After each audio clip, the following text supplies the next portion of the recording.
What's Dutch Valley Farms? For starters, they're not your average cannabis grow farm. They've got deep roots in the 305. Their hometown group of doctors, CPA, and Silicon Valley professionals have taken their talents from the 305 to the 503 to make you the finest flower out there. How does Miami find itself all the way out in Oregon? Simple, a team with a shared belief in cannabis research and erasing the stigma behind the bud. If you want more information, visit DutchVF.com. That's DutchVF.com. Or follow them on Instagram at Dutch Valley Farms.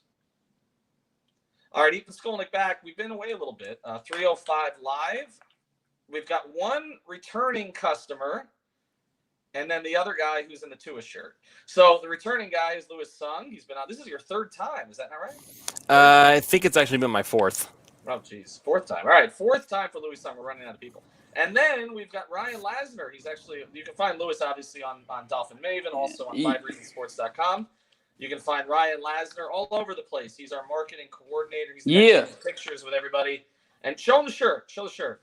We want to sell shirts. Yes, I got this shirt at a great rate. You can get one too. Just check out the website. If you have any questions, send comments. We could definitely land one for you real quick. 5reasonsports.com. That's our most popular shirt. We've got 8 Heat shirts on there, but that Tua shirt is outselling all of them. All right, why are we coming to you today? We're going to talk Dolphins. Do this for a little Who bit put of that? Who put that there? Well, I can't even read it. What does it It say? said Lewis is still looking for his first win in 305 Live. Who says I'm not winning? Who says I'm not winning? I want to know. That's actually accurate. Lasner, sit down. All right, let's get started here. All right, we've got a Dolphin game coming up tonight. I think people have forgotten about it. They're playing the Pittsburgh Steelers tonight, and we're coming at this from a couple different perspectives. Lewis is a fan, but he's also a journalist. Ryan, you're unabashed in your fandom here, so we're just going to throw this out here. Do we want the Miami Dolphins to win tonight? Do we want the Miami Dolphins to win tonight? Lewis, this is your fourth time, so I'm going to go to Ryan first. Do we want the Dolphins to win tonight? Do we want them to win? As Joe Rose said, we need a W. That's not the case, though. It doesn't make sense for them to win. Going into the season, we kind of understood what the plan was. Now you're trading Kenyon Drake. You traded Minkah Fitzpatrick. You traded your offensive lineman, Tunsil. The plan is to lose, but also to see who your best players are for next year. So, no. But isn't this a little bit different, Lewis? Isn't this, if you're going to win any game, isn't this the game you can win? I mean, you do have Pittsburgh's first-round pick. I was going to go right into that. Is basically, if there was ever a game you wanted them to win, it would be this one because we have their first-round pick. So one win for us, and if it is the only win, this would be the win you wanted because Pittsburgh would be the one that would suffer for it, and so we would benefit. But here's the thing. The whole wanting to win thing, understand something. These Dolphins, I wrote an article about it today. These Dolphins are not like laying down. In fact, they are trending upwards. You can see over the past couple of weeks now that the Dolphins are starting to actually pick things up and start figuring things out. And so as a result, it's going to start looking harder and harder for them to actually get the tanking for Tua that everybody's been talking about so much. And I feel like this is an excellent opportunity to talk about that there are other quarterbacks in this league besides Tua Tagovailoa that they can be looked at. So you got Joe Burrow, you still got Justin Herbert. Jordan Love is more of a project guy, but he's got plenty of talent to work with there. A lot of people are Tua or bust, and just because of the highlight reel stuff, I really feel like he does have amazing, amazing skills, but it's not like the Dolphins failed 2019 if they don't walk away with him. There are other options to be had, and we can't lose sight of it by getting tunnel vision on one guy. If the Dolphins win today, even if they do win only this one game, I can't imagine that every other team in the league is going to completely fail, but you kind of have to look at this from a different perspective of the coaching staff is doing an excellent job rallying the troops and actually getting these guys to improve with whatever little they've got. Now you have Jets teams and Bengals teams trying to win and they're failing. So technically speaking, I would say that their situations are even worse. So if you want Lewis, those teams that are trying to win and are failing, I think are going to stop trying to win soon, right? Because I mean, you're at a point. I mean, Adam Gase may still pretend to try to win. But you're at the stage now where if you're the Bengals and the Jets, you're not making the playoffs. I mean, what is the point of winning? I'm with you about how the Dolphins have improved. I think they might luck into a win here or there. But aren't there more bad teams than we expected? Like, I feel like we're looking at at the Bengals, at the Redskins, at the Jets. I mean, the Dolphins almost have to lose out at this stage. No, like right? If the goal is Tua, His goal is Tua. If the goal is Tua, then yes, you want to lose everything. And I can see our live comments and everybody talking about how they really, really, really want me to be wrong again. So I see David saying Lewis needs to give it up. I'm not giving it up, man. Listen, this is the way things are. The Jets are coached by Adam Gase. They're going to be really bad.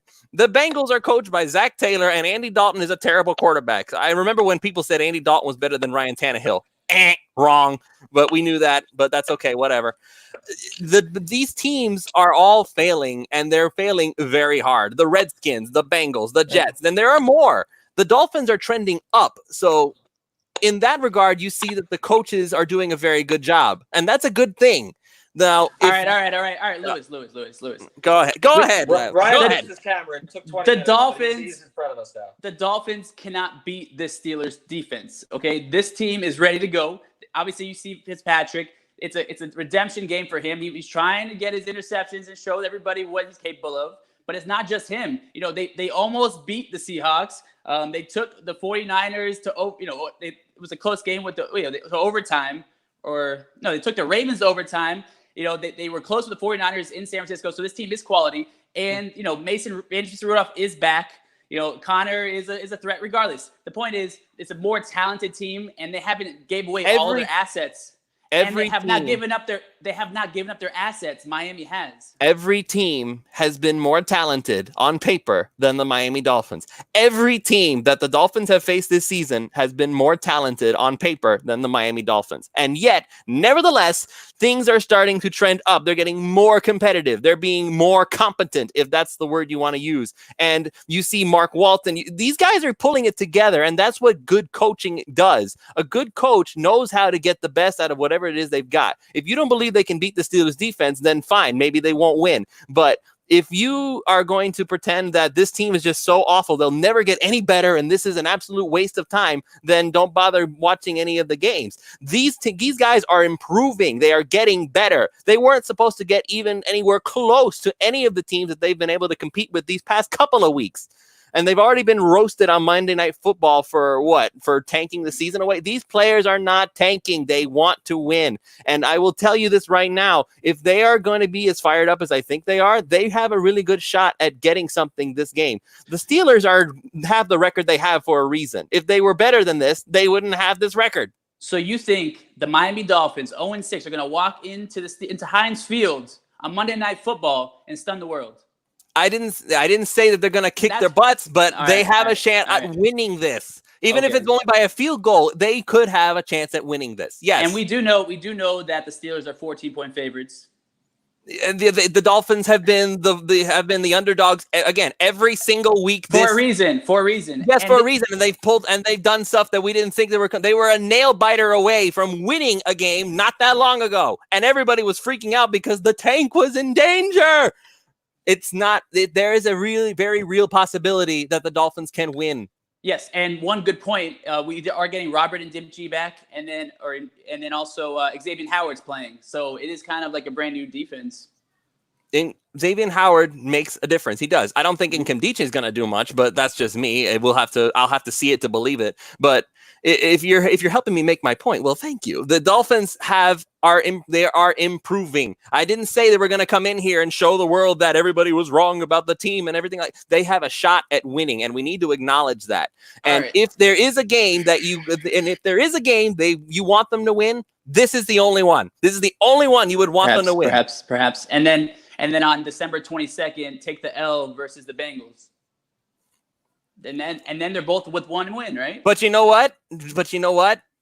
That's gonna happen. You can't control it, man. It's gonna happen. And again, that is once again a result of really good coaching on the part of Brian Flores and company, because the Bengals are supremely more talented than the Dolphins in every facet. And I don't know about quarterback at this point because Dalton's just an absolute disaster now. So, but everything else, the Bengals on paper are way better than the Dolphins, and yet here they are, 0-8. Why? And the Dolphins, with all the lack of talent they have, they're only 0-6, but you're starting to see them get better. Teams that are bad don't get better. They're getting better. They're All right, working on improving. All right, let me get this back on the rails. I think Alejandro forgot I was on the show, so thanks, Alejandro. I'm back. But there's some stuff that went out there today, and I'm not going to mention the writer in particular because you know my feelings on him. But there was a column that came out today, which to me is pushing the organizational line here that it's kind of okay to get Chase Young and not to take a quarterback up high. And I've seen this come from some former players too, and I don't understand it, guys. And I'll go to you first, Ryan, on this. I mean, has anybody been paying attention the past 20 years? Like, I know we're talking about, Tua is the goal here. And so people are like, if you can't get Tua, then you take maybe the best player, and that's Chase Young, and that's a pass rusher. But I mean, Jason Taylor was a Hall of Famer and never got to the AFC Championship game with the Dolphins. He had to go to the Jets to do it. Are we really going to go through another draft and decide that if we don't get Tua and say these other quarterbacks are not worthy? I mean, didn't think Aaron Rodgers was worthy. Didn't think Drew Brees was worthy. A lot of teams didn't think Patrick Mahomes was worthy.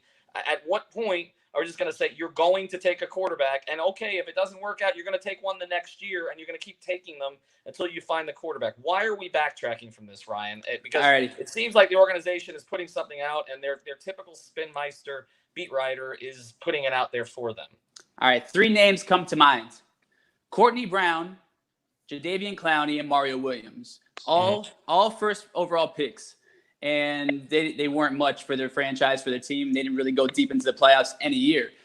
Then you could say Miami took Jake Long over Matt Ryan. That was also something that we've kind of, contemplated at times to say that was the incorrect choice. So if you take a quarterback, or even if they trade back and take one of the quarterbacks, I mean, you still need to take a quarterback around 1 because Rosen, I mean, he's not starting this year for a reason. He could be the backup next year. Obviously, Fitzpatrick's on their plans, but taking a quarterback makes the most sense. It's the most important position on the team, and I mean, I don't think that's obvious.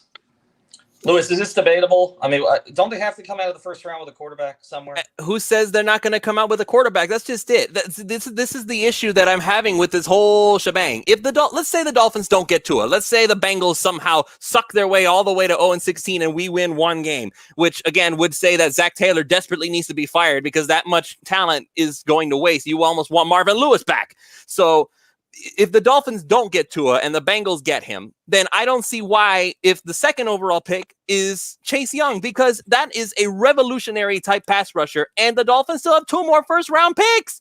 You can't really think you can't get a quarterback there? You got Joe Burrow still there. You got your guy Jordan Love. A lot of people like him. You've got Justin Herbert, who is apparently some people are up and down on him. There's not only one quarterback in this draft. It's not like if the Dolphins don't get Tua, well, you might as well tank the next season because there's only one guy left. Everybody knows the Dolphins' plan. I mean, every beat writer said it, even going into last year. Like that was the plan. Knowing the plan is one. Okay, what do you have a backup plan? You have a backup plan? Plans don't always work out. Well, so far it's so good. No. Yeah. You're not looking at the pattern, man. The 0-8 Bengals. How do they sell this? Like, let's say the Bengals get Tua. Right? I assume if the Dolphins pick first, they're taking Tua. If they don't, there'll be a revolt. I mean, people revolted about Brady Quinn. Okay, there'll be a revolt down here. So we're assuming they're getting Tua. But let's say the Dolphins end up 2 or 3 or something along those lines, and they take a Chase Young, take another player, take a receiver, whatever they decide to take in the top 2, 3, 4 picks. No, if they don't get Tua, it better be Chase Young. That's what I'm going to say, right? I mean, it has to be, right? It can't be anybody else, right? I mean that. How do you sell that down here? How do you sell people to wait another season? I mean, is it in any way possible for them to come out of this and say, we wanted Trevor Lawrence all along. We're going to wait on Trevor Lawrence. No, but that's just. But again, that's what I'm saying is that if they don't get to, like everybody's acting like if Tua's not the guy and they don't pick Tua or they don't get to pick Tua, everybody's acting like, well, that's it. We might as well throw away the next season too. That's not how things work, man. Like everybody thought Baker Mayfield was no miss. No, right now he's not doing so good. Jameis Winston was called no miss. He's not doing so good. There's so many quarterbacks that come out in the first round, the second round, whatever, and they just are not as good as advertised for one reason or another. For all we know, Tua could end up being a terrific college quarterback and then end up flopping in the NFL. We don't know yet. And that doesn't, and even if Tua does do well, that doesn't mean that the other guys are already doomed to fail. That's what I'm Right. saying. You do But not get tunnel I wouldn't vision. have a problem, honestly, guys. I would, with as many picks as they have, Ryan. I wouldn't have a problem with them taking 2. I mean, you look back at the Washington Redskins from a few years ago. They took RG3 at the top end of the draft. They also took Kirk Cousins. Okay, Right. And who's the one that ended up working out for them? Even going back, the Redskins did that years and years ago. Heath Schuler was their first round pick. They took Gus Frerotte in the 7th round. Their starter ended up being Gus Frerotte. I'm not saying Gus Frerotte was a franchise quarterback, but Heath Schuler's a congressman now. Okay, Gus Frerotte ended up actually playing in the NFL for a few years. To me, this is about. We can talk about all the other positions. They've gutted the team to the degree now that they need absolutely everything, but they have to come out of this with a quarterback. Last one, because people got to get to the actual game here. It sounds to me like one of you thinks this game could be close tonight, and one of you thinks it's not going to be, right? Pretty much, I guess. Okay. Unless Lasner thinks it is going to be close and he's just rooting for the loss. I'm not rooting for the loss. I want to see shot signs of improvement. Are you sure about that? I want to see Preston Williams, with a touchdown, possibly, or Gesicki, some improvement there, maybe improve some trade value. But the big picture is the Steelers are trying to win, and the Dolphins, unfortunately, are not. The Dolphins trying to win. players are trying to win. That's why they're getting better and not getting worse as the season goes on. Yeah, the record shows me. Look at the scoreboard. I mean, I don't care about the record. You have to watch the game. That's called box score watching. Everybody mocks you for that. All right, hold on. Before we let you guys go, first thing, you can find Lasner at Lasner Sport. You can find Lewis at Lewis D. Sung. Alejandro, could you come on for a second because we need to settle something? I got one question for you. Yes. Jump on with us? Yeah, I'm here. Did Lewis get a win? I don't know, man. It was. I think this one is the closest one. I think Lewis has been to a win, but I don't know. We can ask our listeners to see. The people will say no. The people will say no. They don't like Lewis. Lewis is not popular. Maybe you convinced them because I saw some comments saying, "Hey, Lewis has a point." So maybe you want this one. I'm the Skip Bayless of 305 Live. There you go. Here's my closing statement. Yes. Lewis thinks that the Dolphins are going to win tonight and that they're not going to take Tua. I said they have a chance. What the heck? Putting words in my mouth. Put words in my mouth. That's it. I said they have a chance. Lewis has to come back a 5th time because he lost again. All right, thanks, guys. Appreciate it. Thank you. We fixed the camera. Now it's too late. Find us at 5reasonsports.com. Buy our damn T-shirts. Keep us in business. Talk soon.